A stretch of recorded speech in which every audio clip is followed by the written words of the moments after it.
vamos ahora a darle la bienvenida a dos grandes compañeros que fíjese, hoy la mesa de análisis va a estar de agasajo porque tenemos a un jurista experto y a un periodista experto. Yo le soy perfectamente honesto, esa es mi idea, mi visión del mundo. Considero que los periodistas y los políticos somos como el agua y el aceite y por eso no podemos ser amigos. O sea, a lo mejor puede salir con uno, platicar, pero nunca funciona la situación. Pero al hablar de un abogado o abogada, jurista, constitucionalista y de un periodista, sí hay mucha siempre vinculación y este tipo de mesas, de ejercicios, pues provocan muchísimo el diálogo y el análisis, especialmente con tres casos que vamos a plantear hoy muy importantes.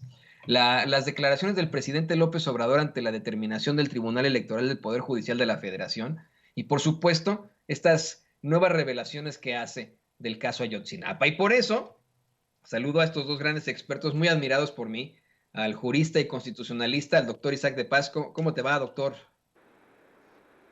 ¿Qué tal, estimado Toño?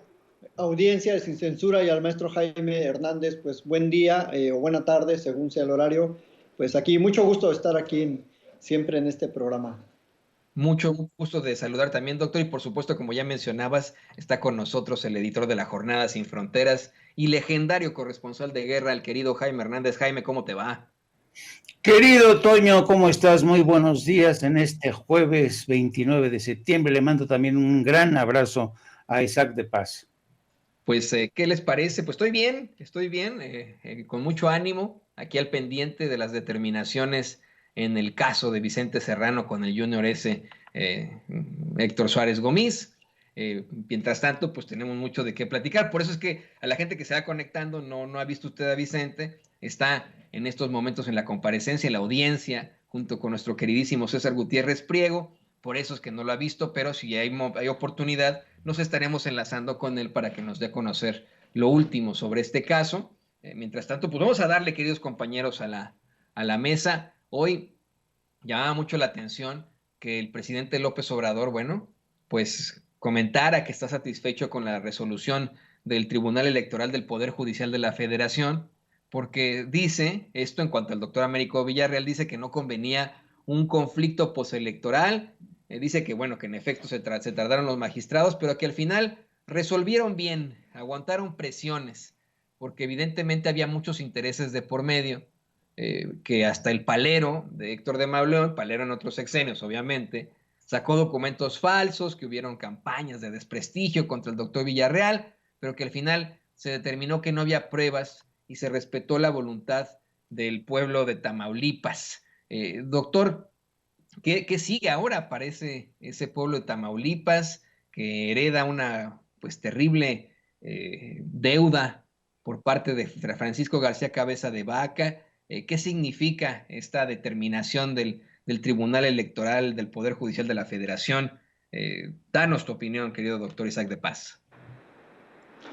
Bueno, Toño, primero, aunque a veces suene como un descontento contra las autoridades judiciales, la verdad es que en diversos casos también el Poder Judicial de la Federación, el Tribunal Electoral, suele ser objetivo, suele ser contundente. Y aquí la verdad es que no había caso, o sea, el planteamiento jurídico para toda la gente que nos sigue, que pues quiere enterarse un poco más, era que la elección tenía vicios de nulidad por distintas razones, porque participaron supuestamente personas del Servicio Público de Tamaulipas, porque supuestamente participaron personas con financiamiento ilícito, posiblemente hasta del narco, y querían en estas últimas semanas contaminar el debate jurídico con el siempre debate mediático,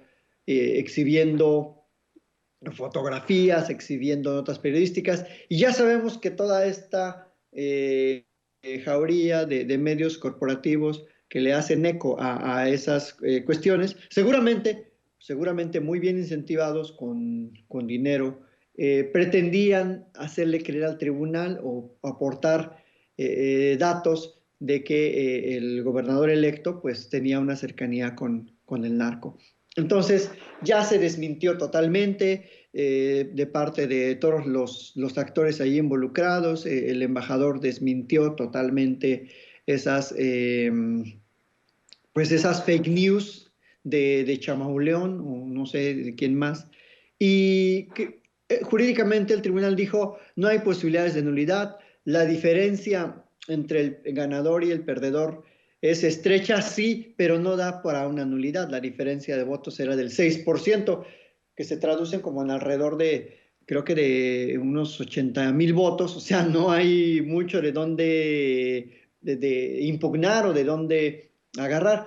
A veces esas elecciones con porcentajes de votos muy estrechos, pues es cuando en algunos municipios suelen perder por 90 votos, por 100 votos, por 1,000 votos, pero por 80,000, pues no hay cómo justificar eso. Entonces el tribunal, pues coherentemente dijo que la elección fue, más bien el resultado de la elección es legal, es lícito, es válido, y eso no significa que no vamos a criticar que Cabeza de Vaca metió la mano, que sigue intentando poner muchas trabas al nuevo gobierno, como tú bien lo dices, y ya ahorita Jaime nos comentará. Tamaulipas es un estado que ha sido gobernado pues por sátrapas, o sea, cuando menos tienen un proceso penal y cuando más pues están hasta en el extranjero, sus exgobernadores ya sujetos a proceso, y creo que eso es muy lamentable de un estado que puede aportar mucho a la federación, que merece ser gobernado por gente de bien como es el doctor Villarreal. Así que pues yo aquí dejaría de entrar ese primer comentario. Sí son retos muy, muy difíciles, ¿no? Y ahorita quizás podemos entrar más en detalle de esos retos que tiene Américo. Jaime, algo que menciona el doctor es extremadamente importante. Intentaron contaminar el debate jurídico con el debate mediático. Eso es fundamental. Y ahí es donde entramos nosotros los periodistas, ¿no? A poder decir, híjole, exactamente. A lo mejor, y sucede muchas veces, que existen periodistas que en su momento fueron abogados, ¿no? Julio Hernández López, Julio Astillero, pues él, su carrera es de abogado, por ejemplo, y tantos que están por ahí, y que a lo mejor, pues bueno, pueden tener una noción de este tipo de planteamientos. Obviamente también existen en los medios de comunicación tradicionales corporativos una serie de asesores que le podrían decir a los, no sé, ¿no? A los comentaristas, a los conductores de Televisa, de TV Azteca, no, ¿sabes qué? Pues como bien plantea el doctor Isaac de Paz, no hay caso en este caso, ¿no? No va a proceder. Y aún así, querido Jaime, en los medios de comunicación corporativos le dieron un vuelo a esta información, quisieron poner al doctor Américo Villarreal, híjole, al nivel de Al Capone, ¿no? Al nivel de líder de la mafia italiana, vamos al gran capo, al capo de Tutti Capi, ¿no? Así quisieron poner al doctor Villarreal y pues en todo caso le salió el tiro por la culata. ¿Tú qué opinas, Jaime? Pues yo creo que la batalla por Tamaulipas dejó entrever, dejó en evidencia esta maraña de intereses de lo más representativo de la época del PAN y del PRI. Esta colusión de intereses entre grupos mafiosos, cárteles de la droga, periodistas vendidos, medios subsidiados con dineros de los cárteles de la droga, es realmente una inmundicia, pero hay que reconocer, querido Toño, porque en México la práctica del periodismo ha sido harto complicada desde los últimos, qué sé yo, 100 años, ¿no? Es complicado, ha sido complicado sobre todo para los periodistas de provincia. Pero en este caso que nos ocupa, yo suelo decir que los periodistas efectivamente no podemos irnos a la cama con el poder. Podemos tener una relación, una proximidad. De hecho, es nuestra obligación tener cierta proximidad con el poder político, porque de otra manera, ¿cómo vamos a sacar información? Necesitamos asomarnos a las entrañas del poder, pero nunca irnos a la cama con el poder. tener una luna de miel, si tú quieres, pero nunca irnos a la cama con el poder. ¿Por qué? Porque entonces eso ya nos jode, ¿sabes? Condiciona nuestros puntos de vista, los intereses, pues entran en juego y es lo que hemos visto, lo que ha ocurrido en Tamaulipas. ¿Cuántos medios en el estado de Tamaulipas no han estado comprados? Lo mismo exactamente que pasaba en Campeche, ¿no? Así es que yo creo que en esta ocasión, para mí, el gran vencedor de todo este proceso electoral ha sido el pueblo de Tamaulipas. El pueblo de Tamaulipas que ya conoce al revés ya el derecho a los políticos, a la prensa, a los partidos políticos, dicho no, ya basta, no queremos seguir más con este historial de gobernadores delincuentes que se enriquecen, con esta violencia inusitada que ha asolado a Tamaulipas. Y yo creo que el pueblo es realmente aquí el gran protagonista. Por eso yo creo que el Tribunal Electoral del Poder Judicial de la Federación no tuvo más remedio. Sí es cierto que recibió muchas presiones, pero imagínate, Toño, imagínate, Isaac, que el tribunal hubiera dado un fallo distinto. Yo, bueno, ni quiero pensar cómo hubiera reaccionado el pueblo de Tamaulipas, a quien le costó sacarse de encima a estos ladrones de 7 suelas, a estos criminales.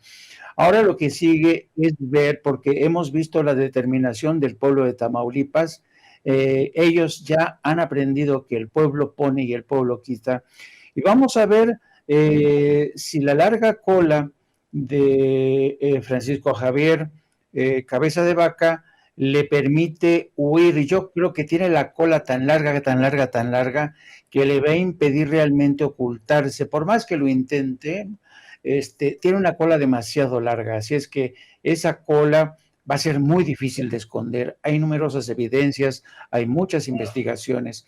Así es que yo creo que el gran vencedor de este proceso, al que tuvo que plegarse el tribunal, ha sido el pueblo de Tamaulipas. Y yo creo que son de estas lecciones en democracia que deben celebrarse, ¿sabes? Yo, francamente, he conocido las historias terribles, terribles de Tamaulipas, los asesinatos, los encarcelamientos abusivos, la violencia y las mafias dentro de las cárceles, la corrupción del aparato judicial, la complicidad de Cabeza de Vaca, toda esta lista de notarios que han sido nombrados por Cabeza de Vaca, de tal suerte que yo creo, espero, yo creo que el pueblo de Tamaulipas está viviendo un proceso harto complicado porque no es tan fácil decir que Tamaulipas ya ganó, no, y ellos lo saben muy bien, porque ellos podrán haber mandado al carajo a un gobernador del PAN y le dan la bienvenida a Américo Villarreal, pero hay que tener en cuenta, como ocurre a nivel federal, que la transición a la democracia en Tamaulipas va a ser lenta, va a ser dificultosa, pero yo creo que el pueblo de Tamaulipas ya está tan decidido a seguir adelante que yo espero que no pierdan este brío, estos ánimos para seguir adelante. Definitivamente, y le deseamos lo mejor de lo mejor a ese el gran pueblo de Tamaulipas. Esperemos que se puedan siempre poner en contacto con nosotros ante cualquier adversidad. El mismo gobernador, pues ya próximo gobernador de Tamaulipas, Américo Villarreal, aquí en Sin Censura, siempre nos prometió aquí, nos prometió transparencia y claridad. Nosotros no, se lo decimos a usted que nos ve y que nos escucha. No hay carta blanca, no hay cheque en blanco aquí en Sin Censura, ni usted tampoco debe tenerlo. Vamos a cuestionar en caso de que sea necesario y vamos a exigir que las cosas vayan muy bien ahí en Tamaulipas. Tamaulipas se lo merece, ese gran pueblo de Tamaulipas se merece que sea el fin de esa larga noche priista y panista, que este sábado llegue ese fin de esa larga noche, pero pues vendrán las repercusiones, vendrán todavía muchas situaciones terribles que dejó el gobierno del panista Francisco García Cabeza de Vaca. El siguiente tema que me parece es fundamental. Hoy el presidente López Obrador habló, luego de dar a conocer una serie de planteamientos, Ernesto Ledesma le responde pues con muchas revelaciones sobre el caso Ayotzinapa, sobre el informe, sobre esos que no quieren que se conozca la verdad. De hecho, habla de una actitud perversa para proteger a los responsables, pero que lo importante en todo caso es plantear la verdad en todo. Hay un planteamiento que hace muy fuerte que yo había escuchado, queridos compañeros, desde hace mucho tiempo en redacciones en las que he trabajado, en los medios de comunicación tradicionales, algo que obviamente y desafortunadamente los comentaristas pues no lo plantearían porque el caso Ayotzinapa era algo que llevaba muy por encimita, que verdaderamente tienen todavía en los medios de comunicación como un tema tabú, desafortunadamente. Pero es el actuar del gobierno, del gabinete de Enrique Peña Nieto. No se entendía nunca por qué tomaron el caso siendo Procuraduría General de la República, por qué no fue primero la Procuraduría Estatal la que enfrentó el caso y sobre todo, ¿por qué se fabricó todo? ¿Por qué ocurrió? Pues vamos, de pronto de un día para otro salieron con la llamada verdad histórica cuando eso no se consigue sino hasta al pasar del tiempo, cuando ya se pueden comprobar todos los datos históricos. Hoy el presidente López Obrador cuestionó al gobierno de Enrique Peña Nieto por qué debilitar al Estado, por qué debilitar una institución como la Secretaría de la Defensa, que no pudo al día siguiente o a la semana que se tenía toda la información dar a conocer los hechos, por qué engañar. Y hoy, querido doctor Isaac de Paz, tienen mucho para actuar en contra de los responsables. Antes de que vayamos a las siguientes declaraciones, ¿qué más ves tú en cuanto a acusaciones formales de personajes alrededor del gabinete de Enrique Peña Nieto? Ya está ensartadísimo Jesús Murillo Caram, pero se habla también de lo que pudo haber tenido en esto Miguel Ángel Osorio Chong, un personaje como Luis Videgaray o el mismo Peña Nieto. ¿Qué nos puedes decir sobre esto, doctor? Bueno, Toño, hay que puntualizar que yo considero que hoy fue un intercambio bastante expresivo de parte del presidente con Ernesto Ledesma de Rompeviento, muy fructífero porque de entrada, y más allá del caso Ayotzinapa y su importancia, yo siempre reitero que nunca antes habíamos visto un presidente contestar de manera abierta, de manera franca, de manera muy honesta y con un dominio pues completo de un problema nacional como es este de la desaparición forzada. Yo nunca había visto eso en lo que llevo de existencia, ni a López Portillo lo vi nunca, ni a De la Madrid, ni mucho menos a Salinas, puras entrevistas a modo con periodistas que desde luego pues ni siquiera dominaban los temas y mucho menos con Cedillo, ni Fox, creo que no sé, Fox aprendió eh, español en la misma escuela que Peña Nieto aprendió inglés, entonces pues difícilmente podía expresar de manera coherente una idea. Y esto creo que sí se lo debemos agradecer al Ejecutivo porque se expone a la crítica, se expone a los cuestionamientos. Y hay dos cosas muy importantes que le cuestionó Ledesma. Sobre todo esta versión, fake versión de que la FGR, digamos, se desistió o quitó o se echó para atrás, como se dice en el argot coloquial, de 20 órdenes de aprehensión hacia militares. El presidente reiteró que él nunca ha tenido conocimiento de esas órdenes de aprehensión y que no pudo haber ocurrido eso. Y bueno, se fue un intercambio muy bueno porque se expuso parte del informe y quedó claro que el presidente no está para solapar a nadie y el ejército tampoco como institución. Y que en este país ya era hora de que hubiera un presidente que identificara o por lo menos no se opusiera al fincamiento individual de responsabilidades, porque eso es algo que sí tenemos que subrayar, que las instituciones debemos de fortalecerlas, sí criticarlas, pero también fortalecerlas en cuanto a abrir los caminos para que se limpien de corrupción, porque pues yo que pretendo vivir o hacer valer el Estado constitucional, no puedo decir el ejército está todo corrompido, el ejército no sirve para nada, y toda esa sarta de críticas absurdas que le hace la oposición a este gobierno precisamente y a este ejército, porque como él lo dijo, antes nunca se quejaban, nunca cuestionaban, había un pacto de silencio mediático, toda estos medios corporativos callaron básicamente desde el 2014 al 2018, el caso Ayotzinapa era casi caso olvidado. Hasta hubo académicos y hubo libros que justificaban la verdad histórica, que de alguna manera le daban ese sustento pseudocientífico a esa verdad histórica que hoy sabemos es una gran mentira. Y creo que el presidente, por otro lado, algo importante es que está consciente del debido proceso, que está consciente de que no se puede acusar o al general Cienfuegos o al mismísimo Peña Nieto o a otro más, y que eso no le corresponde juzgar a él. Por eso creo que es acertado de su parte que diga, no, yo no puedo investigar al general Cienfuegos, no es el papel del Poder Ejecutivo. Por eso reiteró, y me parece muy sano que diga eso. Yo establecí una comisión, eso es una comisión que está investigando y que es totalmente técnicamente independiente del Poder Ejecutivo y que tiene un acompañamiento con la Fiscalía Especializada para el caso Ayotzinapa.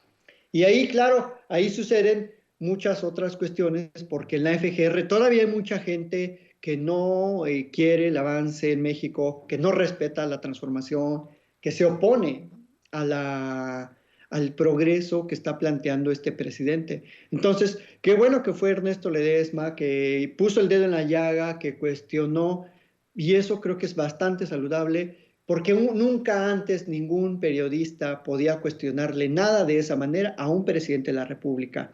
Y creo que si no hubiese sido por esa decisión política de reabrir el caso, de encauzarlo hacia donde nos tenga que llevar, que posiblemente va a ser muy difícil lograr plenamente la justicia, bueno, pues es el resultado que tenemos después de 4 años, de entre 14 y 18, que ese caso fue contaminado, fue manipulado desde las más altas esferas, desde la PGR entonces, y pues bueno, se está reconstruyendo el caso con los vestigios que se pueden encontrar hablando de investigación. Entonces no es fácil, o sea, tan solo ver las sábanas de llamadas de los registros, los millones de registros que hubo que analizar para llegar a ciertas conclusiones, eso nunca se había hecho y además pericialmente y documentalmente es una labor titánica. Yo admiro mucho el trabajo de Alejandro Encinas, de la Fiscalía Especializada, la persistencia de las familias, de las sobrevivientes, porque no es nada fácil. La gente dice, ay, ¿por qué no se resuelve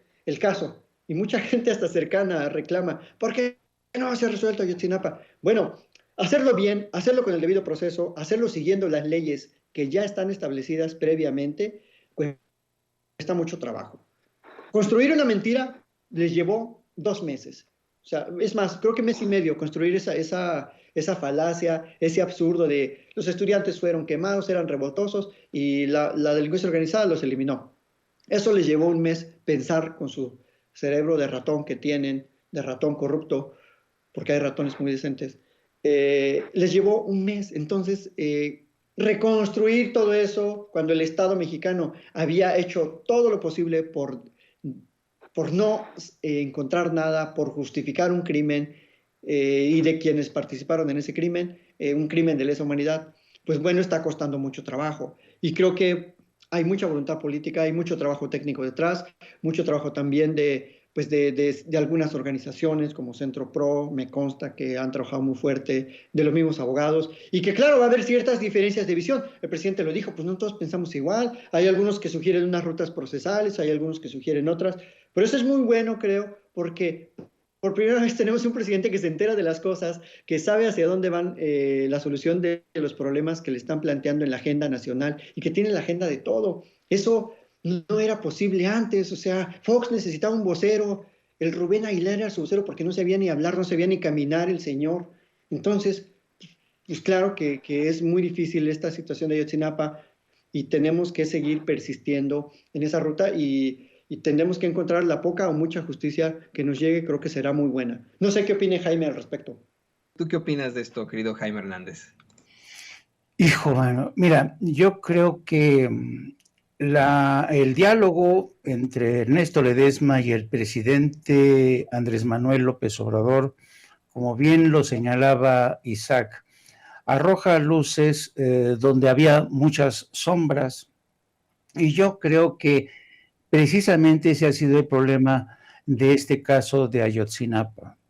Yo creo que la guerra que ha librado México desde que se atrevió a desatarla Felipe Calderón ha sido una guerra opaca, ¿sabes? Una guerra sórdida donde todos los mexicanos siempre nos preguntábamos quiénes son los protagonistas de verdad de esta guerra, ¿no? Y poco a poco se ha ido desgranando la verdad. Es no solamente los carteles de la droga, la complicidad del ejército, la complicidad del poder político desde la época de Salinas. Raúl Salinas de Gortari fue el primero que autorizó los vuelos de los cárteles de Colombia, ¿no? Fue el que más se benefició y se enriqueció con ese tráfico de drogas. Entonces, la guerra que ya había comenzado con Salinas de Gortari, pero que se acentuó, se enrareció aún más con Felipe Calderón, nos dejó a todos los ciudadanos en medio de un desconcierto, en una especie de blackout, de oscuridad. Y en muchos sentidos suele decirse, este es un viejo refrán africano, que dice, en la guerra, la sociedad civil, los ciudadanos, son como el pasto bajo los pies de un enfrentamiento, de una pelea entre elefantes. Siempre no sabemos por dónde nos va a caer, estamos bajo el peso continuo de la violencia de estos pinches elefantes que tenemos encima. Y por eso mismo, yo creo que el gobierno de Andrés Manuel López Obrador tendría que haber sido más transparente a la hora de comunicar todo lo que ha ocurrido desde que se dio a conocer el informe. Yo siempre recomiendo luz y taquígrafos. Es la mejor medicina para evitar la especulación, las campañas de desinformación malintencionadas. Y yo creo que el presidente, que por primera vez hoy nos dio la línea del tiempo de cómo se fueron produciendo las peleas, pues por primera vez nos estamos dando cuenta quién está contra quién, porque desde que el presidente reconoció de que efectivamente había diferencias, que tenía presión en su gobierno, pues se desató la especulación. ¿Presiones de quién? De los militares. Hoy Aguilar Camín se atreve a publicar en el diario Milenio que según versiones, ya saben, de fuentes allegadas de Palacio, en una reunión en la que estaba el secretario de Defensa, dio un manotazo en la mesa porque se iban a meter contra los militares y dijo, si esas vamos, voy a sacar el ejército de las calles. Yo, francamente, no me imagino al general Crescencio Sandoval dando un manotazo y contraviniendo las órdenes del presidente, que es el comandante supremo de las Fuerzas Armadas. No me lo creo. Entonces, ¿pero qué es lo que ha pasado?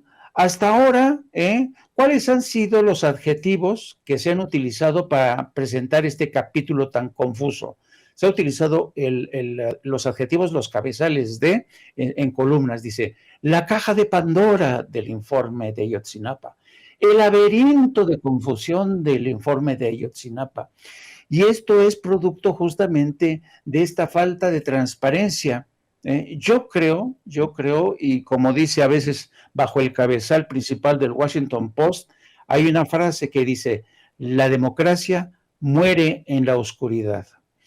Y mientras este gobierno no aprenda, el presidente ya lo ha dicho, él cree que es importante que este pueblo, el mexicano, sepa de primera mano qué es lo que está ocurriendo de verdad, porque si no, le va a dejar amplio terreno a los especuladores, a quienes creen generar confusión, hablar de, no, es que los militares ya están desobedeciendo al presidente, se le echaron encima Carlitos Loret de Mola en la columna, creo que de ayer o antier, los militares doblegaron al presidente, sáscales, ¿no?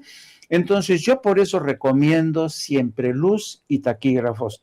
Ojalá a partir de ahora nos quede más o menos claro qué es lo que ha pasado. Y según mi interpretación, que más o menos lo logró dejar entrever el presidente, la disputa fue a raíz de este fiscal especial del caso Ayotzinapa, que no coincidió con el reporte final, se sintió marginado y renunció.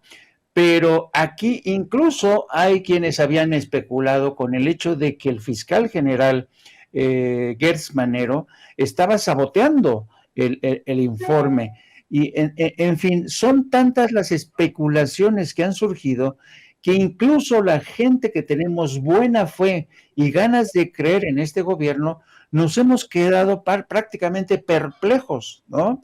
Entonces ya no sabes por dónde están las cosas hasta que ahora el presidente nos hizo el favor de más o menos aclararlas. Entonces, yo recomiendo, insisto, Toño, luz y taquígrafos. Es en estos momentos en que seguimos, parece mentira, es como si todavía no hubiera acabado esta guerra. Seguimos entrampados por estas medias verdades, rumores que surgen desde Palacio, desde fuentes confidenciales, y qué mejor que aprovechar la mañanera para que el propio presidente aclare esto, porque si no, yo creo que el nombre del operativo, y lo hemos visto desde las últimas semanas, de la oposición y los medios corporativos, con honrosas excepciones, es hacerle el caldo gordo a la confusión. Vamos a confundir a la gente, vamos a utilizar a los columnistas, en medio de esta confusión, capaz y que nos creen que Américo Villarreal está aliado con los narcos, en medio de esta confusión, capaz y que vamos a vender la moto de que el ejército está doblegando al presidente. Vamos a aprovechar este desconcierto.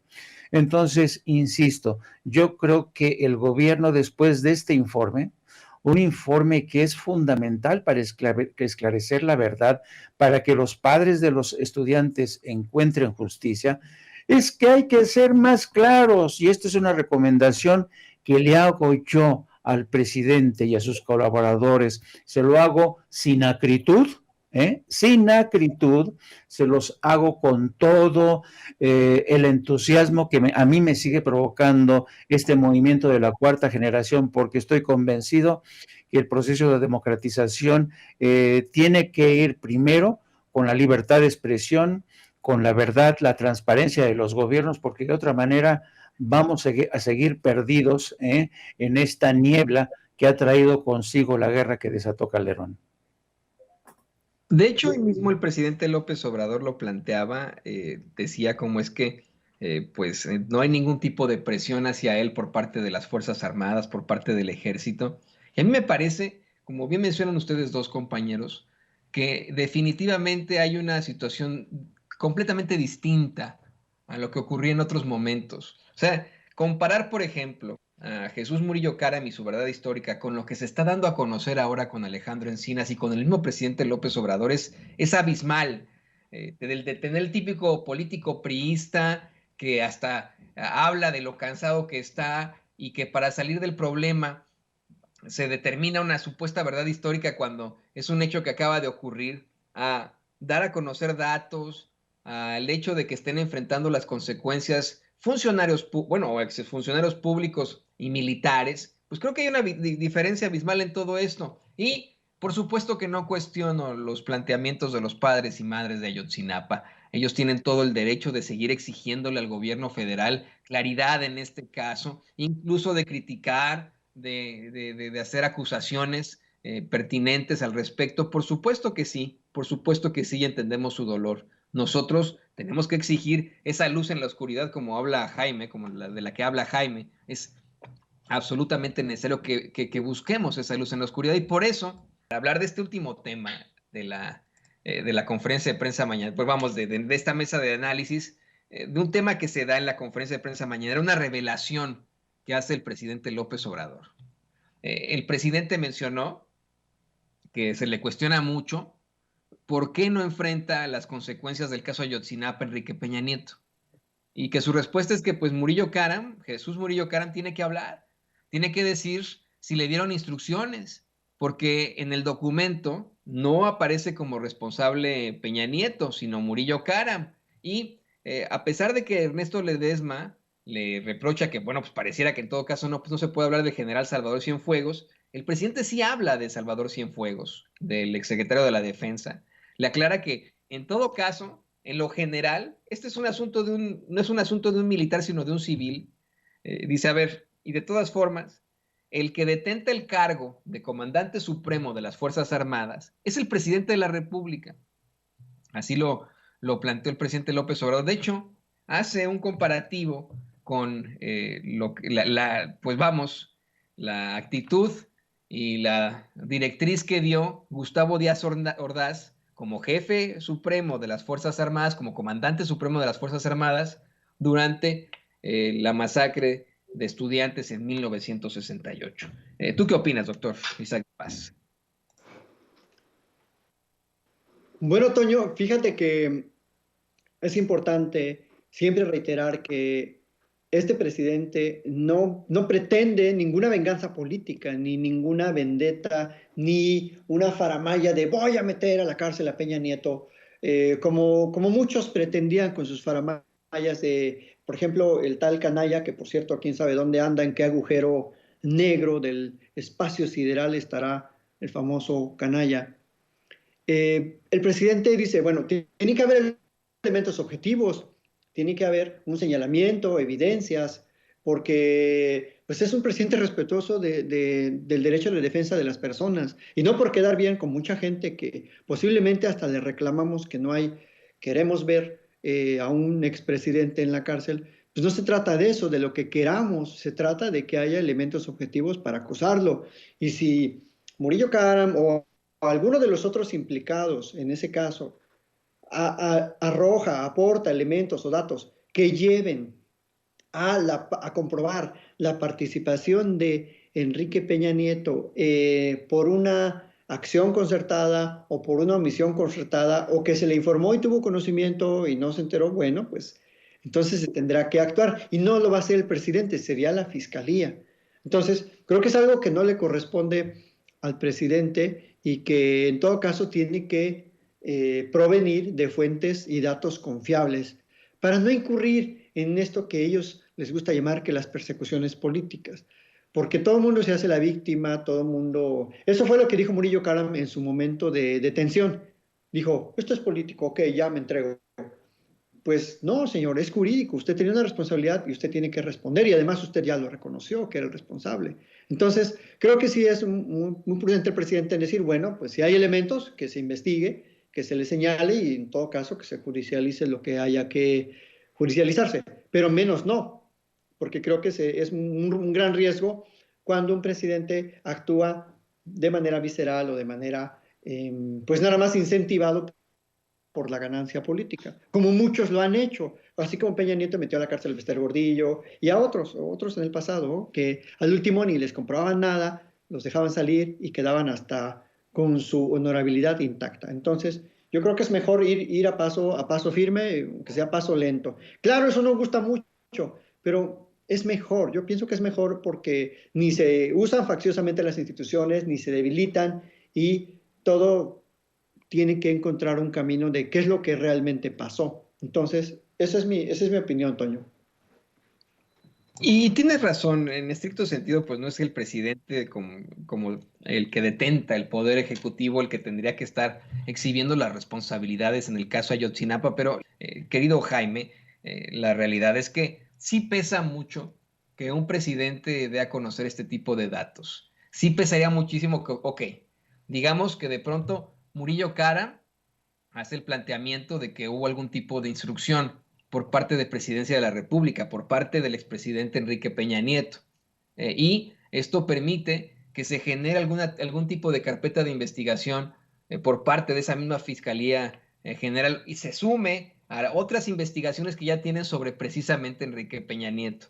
Creo que sería verdaderamente pesado, fuerte, importante y vital para la vida pública de México que sea el mismo presidente López Obrador el que lo exhiba y el que digan, pues ahí está, yo no lo puedo perseguir, yo no puedo decir nada, pero sí fue el Estado, sí fue la directriz del comandante supremo de las Fuerzas Armadas que en ese momento fue Enrique Peña Nieto. ¿Tú qué opinas, Jaime? Hijo, mano, no sé. Fíjate que cuando llegamos a la parte, porque es un capítulo aparte, el de Murillo Karam, fíjate que yo no sé si ustedes han visto esta película magistral del Padrino, que por cierto fue seleccionada para estar hoy Es una de las pocas películas que se conservan en el Congreso, en la Biblioteca del Congreso de Estados Unidos, ¿no? ¿Por qué? Porque realmente, aunque con personajes ficticios, El Padrino relata esta colusión de los mafiosos con el poder político, con la policía, ¿no? ¿Y por qué cito al Padrino? Porque para mí Jesús Murillo Caram es uno de estos viejos operadores del PRI. Es un tipo de una escuela antigua, muy anterior incluso a Enrique Peña Nieto. Jesús Murillo Caram ha sido todo un personaje en sí, es mucho más anterior, comulga de la vieja escuela por ejemplo, de la omertá, ¿no? De la omertá casi, casi siciliana que había en el PRI. Y yo dudo mucho, dudo mucho, francamente, que Murillo Caram eche bajo el autobús a Enrique Peña Nieto, ¿no? Como sugería hoy el presidente, hay que tener en cuenta que Jesús Murillo Caram ya es un hombre de muy avanzada edad, está enfermo, y yo, ¿qué beneficio podría traer para él echar al agua a Peña Nieto, romper, limpiar su reputación? No sé si a él, con este historial que tiene Jesús Murillo Caram, que es leal a sus amigos, leal al partido, es otra escuela. Jesús Murillo Caram es un hombre con muchos, muchos vínculos con ese poder y ese viejo poder priista. Así es que yo lo veo francamente, dudo mucho que Murillo Caram vaya a hacer esta medida.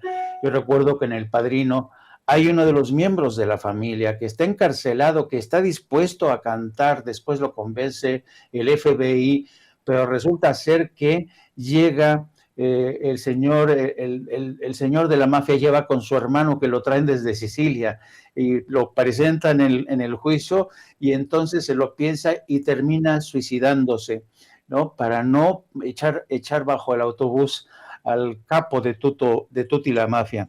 Frank Entonces, Pentangeli le decían, Cinco Ángeles, Frank Cinco Ángeles, Frank Pentangeli, a mí me encanta. Yo, mira, además de ser fanático de las películas, he leído a Mario Puzo tantas veces, leo y releo El Padrino, porque eso es como no lo he releído como un par de veces, pero una de las novelas que más me gustan, no al nivel del ingenioso hidalgo Don Quijote de la Mancha o Cien años de soledad, pero me gusta mucho leer a Mario Puzo. De hecho, yo le recomiendo al público consentidor que lea la obra, porque tiene muchos más datos, se da a conocer por qué hasta el mismo Vito Corleone le tenía miedo a Luca Brasi, por ejemplo, ¿no?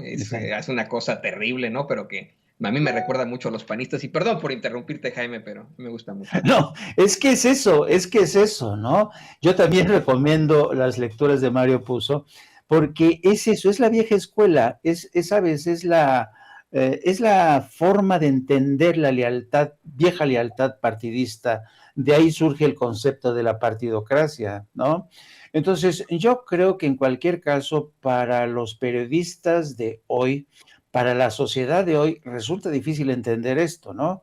Pero yo creo que, y el propio López Obrador sabe muy bien, conoce muy bien a estos viejos políticos que son unos zorros.